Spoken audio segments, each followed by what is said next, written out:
This should be fun. My perspective on how some ways of processing trauma can lead you to become someone without empathy.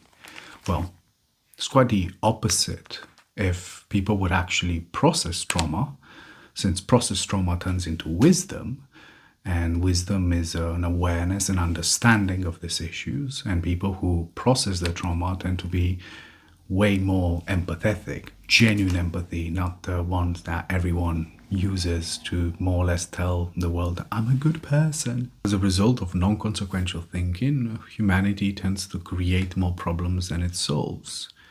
And the mental health field is the prime example.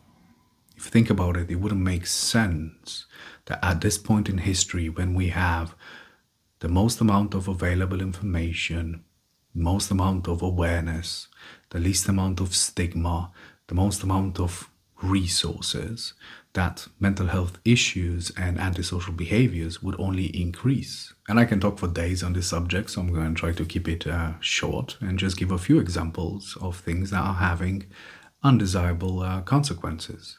One of it is that we have been teaching people to overcome their issues with narcissistic behaviors. Some of it comes even from professionals, and most of it comes from the online space, where you have mostly validation porn that is there to give people an instantly gratifying relief that is not actually helping them and actually creates further problems. You also have the abuse of psychotropic medication that messes up with your chemical feedback of your actions.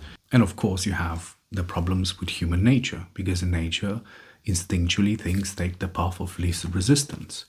So when you have the reality of having to put consistent work in order to solve your problems, or now you have all of this instantly gratifying relief from it, most people choose the latter.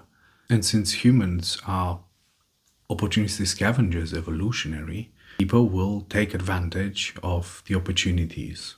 And since we have created a culture that celebrates victimhood and lacks boundaries or holding people accountable for their actions around this subjective subject of mental health, we cannot deny the fact that there are a lot of taking advantage of this in order to avoid accountability and not have to do the necessary work to change, because people don't change unless they have to.